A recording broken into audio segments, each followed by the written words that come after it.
So hello friends, welcome to my YouTube channel Maurya study zone में आपका स्वागत है। ठीक है, तो हम लोगों का समाज सीरीज जो लगातार चल रहा है। ठीक है, तो हमने समाज का 2 video Maurya study zone channel पे अपलोड कर दिया है, तो जाकर उसे यहाँ से देखें। ठीक है, तो अगर आप लोग वो वीडियो नहीं देखेंगे तो आपको ये समझ में नहीं आएगा, नेक्स्ट पार्ट आपको समझ में नहीं आएगा। ठीक है, तो हम पहला दिन ही बताए तो समाज कितने प्रकार के होते थे, कितने टाइप्स होते थे समाज का? 6 टाइप्स। ठीक है, 6 टाइप्स होते थे। ठीक है, तत्पुरुष समास के 2 भेद होते थे, मैंने बताया था। पहला क्या बताया था? द्विगु समास, और दूसरा कर्म धारय समास। ठीक है, तो हम लोग द्विगु समास पढ़ चुके हैं, अब व्ययी भाव समास पढ़ चुके हैं, तत्पुरुष समास पढ़ चुके हैं। ठीक है, तो हम लोग तत्पुरुष समास में दूसरा भेद कर्मधारय समास के बारे में जानते हैं। कर्मधारय समास क्या होता है? ठीक है, उम्मीद करूंगा आपको अच्छा लगेगा, आपको समझ में आएगा। ठीक है, तो हम लोग कर्मधारय समास के बारे में जानते हैं। ठीक है, अगर इसकी डिफिनेशन की बात करें, हम लोग, तो सिंपल सा डिफिनेशन है। तो क्या है इसका? नोट नंबर फर्स्ट क्या है इसका?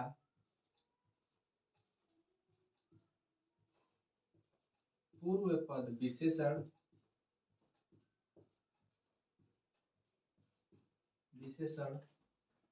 और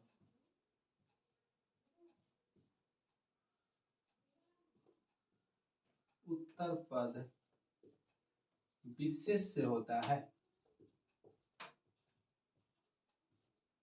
विशेष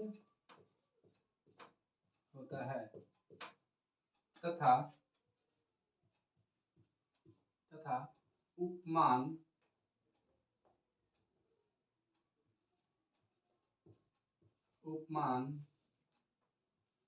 और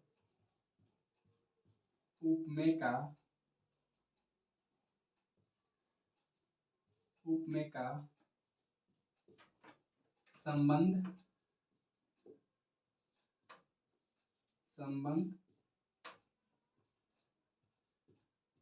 होता है। ठीक है, मैंने बोर्ड पे लिखा इसका पूर्व पद विशेषण और उत्तर पद विशेष से होता है तथा उपमान और उपमेय का संबंध होता है। ठीक है, दूसरा पॉइंट इसमें क्या बनता है? दूसरा पॉइंट इसमें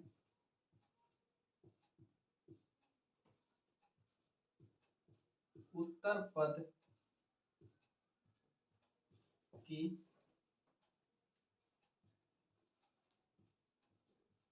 प्रधानता होती है। ठीक है, इसमें क्या होती है? उत्तर पद की प्रधानता होती है। तो मैंने बच्चों बोर्ड पे लिखा इसका पूर्व पद विशेषण। ठीक है, विशेषण क्या लिखा? विशेषण। ठीक है, तो बच्चों विशेषण क्या होते हैं, पहले हम लोग इसको समझते हैं। विशेषण मतलब जिसके बारे में विशेषता बतलाई जाए। ठीक है, जिसके बारे में विशेषता बतलाई जाए, जो संज्ञा के बारे में विशेषता बताए उसे क्या कहते हैं? विशेषण कहते हैं। ठीक है, और एक तो यहाँ पे निकल रहा है विशेष से। विशेष से क्या मतलब? विशेष से क्या होता है?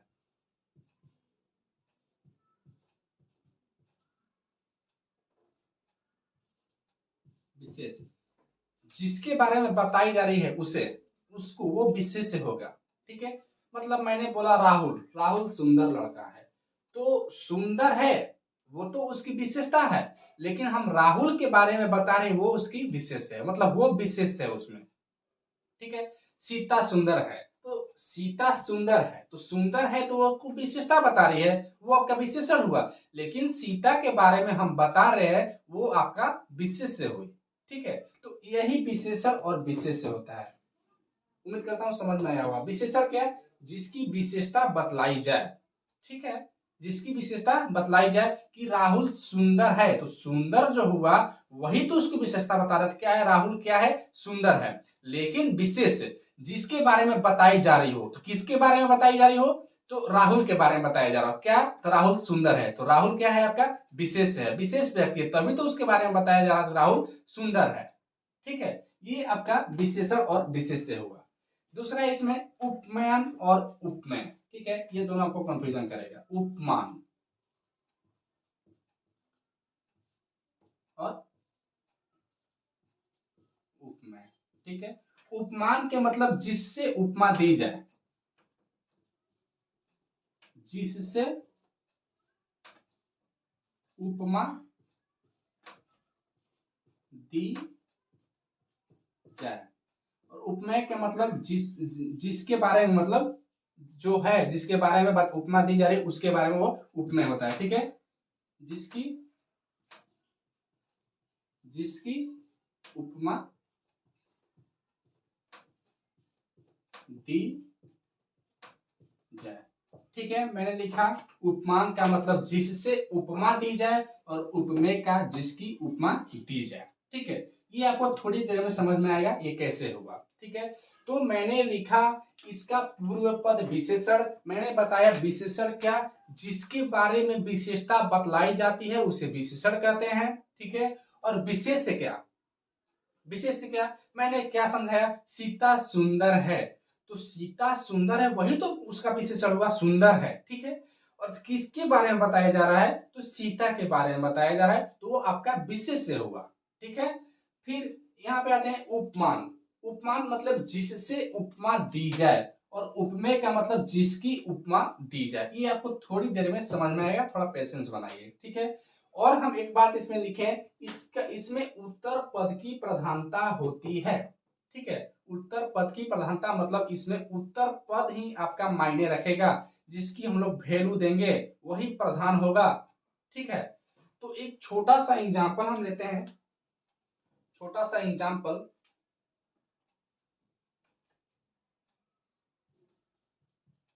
कर्मधारय समास का बेस्ट एग्जांपल आपके एग्जाम की दृष्टि से मैं यहाँ पे लिखता हूं, सुंदर पुस्तक या सुंदरम पुस्तकम। ठीक है, मैंने लिखा सुंदर पुस्तक। ठीक है, अब यहाँ पे समझते हैं, सुंदर पुस्तक ये इसके अंतर्गत आएगा, ये आपको विशेषण और विशेष्य के अंतर्गत आएगा। ठीक है, अभी जो हम एग्जांपल दे रहे हैं, सुंदर पुस्तक, तो सुंदर पुस्तक, पुस्तक सुंदर है, यही तो इसकी विशेषता बतलाई जा रही है। पुस्तक क्या है, सुंदर है। ठीक है, तो यही तो इसकी विशेषता बताई जा रही है, यही ना इसकी विशेषता हो, तो क्या, तो पुस्तक जो है क्या है, सुंदर है। क्या समझ में आया, फिर से एक बार देखिए, मैंने बताया विशेषण, विशेषण का मतलब किसी के बारे में, विशेषण मतलब विशेषता बताना। ठीक है, क्या, विशेषता बताना, और विशेष्य का मतलब क्या होता है, जिसके बारे में वो बताया जा रहा है, जिसके बारे में विशेषता बताई जा रही है वो विशेष्य हुआ। तो यहाँ पे देखिए सुंदर है, ठीक है, पुस्तक क्या है, सुंदर है, तो सुंदर तो आपका विशेषण हुआ, सुंदर क्या है, विशेषण हुआ। ठीक है, लेकिन पुस्तक विशेष हुआ क्योंकि पुस्तक के बारे में बताया जा रहा है, क्या, तो पुस्तक क्या है, सुंदर है। ठीक है, पुस्तक क्या है, सुंदर है। उम्मीद करता हूँ इसको आप लोग जल्दी जल्दी नोट्स कीजिए और स्क्रीनशॉट लेते रहिए। ठीक है, एक तो और एग्जाम्पल, एक तो और एग्जाम्पल देखते हैं हम लोग, वीर बाला। ठीक है, वीर बालक।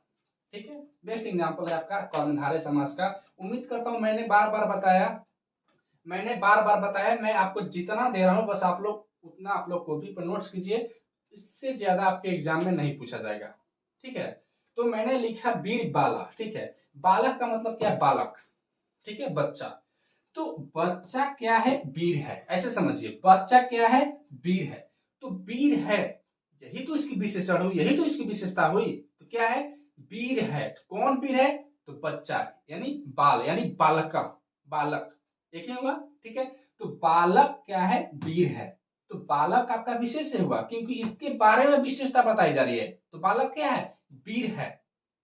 ठीक है, बालक क्या है, वीर है। तो उम्मीद करता हूं आपको ये समझ में आया होगा।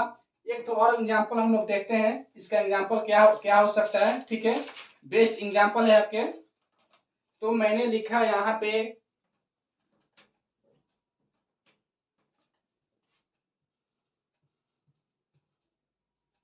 महान देव। ठीक है, महान देव। देखो बच्चों, एक बात मैं बता देना चाहता हूँ, कर्मधारय समास और बहुव्रीहि समास में बहुत ही मतलब अंतर नहीं, मतलब बहुत ही कंफ्यूजन रहता है। बहुत सारे बच्चों का कंफ्यूजन रहता है कर्मधारय समास और बहुव्रीहि समास में। ठीक है, तो हम लोग आगे पढ़ेंगे कैसे कंफ्यूजन रहता है बहुव्रीहि समास का। जब वीडियो आएगा तो आप लोग को पता चलेगा कैसे कंफ्यूजन रहता है उसमें। ठीक है, अभी हम लोग यहाँ पे देखते हैं। तो मैंने लिखा महान देव। देव महान है क्या? कोई भी देव है क्या है? महान है। किसी के बारे में बताया नहीं जा रहा है कौन सा देव है, कृष्ण भगवान है, राम जी है या इंद्र भगवान है, किसी के बारे में नहीं बताया जा रहा है। बस क्या लिखा है? महान देव। देव क्या है? महान है। तो ये महान है, तो महान ही तो आपका विशेषण हुआ, यही तो उसकी विशेषता बता रहा है। क्या? तो वो महान है। किसके बारे में बता रहा है? तो देव के बारे में। तो देव आपका क्या हुआ? विशेष से हुआ।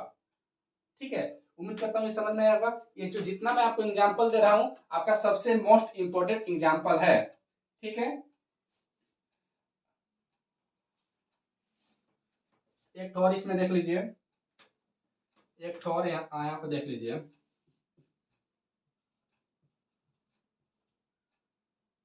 महान वीर। ठीक है, महान वीर। वीर क्या है? महान है। अब ये नहीं बताया जा रहा हो तो ये वीर या वो वीर, किसी के बारे में नहीं बताया जा रहा है। बस क्या बताया जा रहा है? वीर क्या है? महान है, मतलब ग्रेट है। ठीक है, शक्तिशाली है। तो इसके बारे में, महान वीर के बारे में महान लगाया जा रहा है, तो महान है, तो उसके बारे में विशेषता बता रहा है।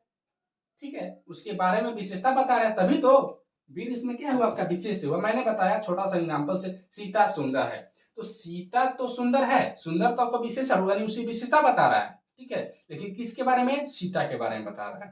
ठीक है, तो ये आपका मोस्ट इंपोर्टेंट एग्जाम्पल होगा आपका इससे संबंधित। हम लोग थोड़ा इसमें आते हैं, ये क्या बोला है। ठीक है, उपमान या उपमेय। देखिए यहाँ पे मैंने इसके अंतर्गत लिखा एक फॉर एग्जाम्पल, कनक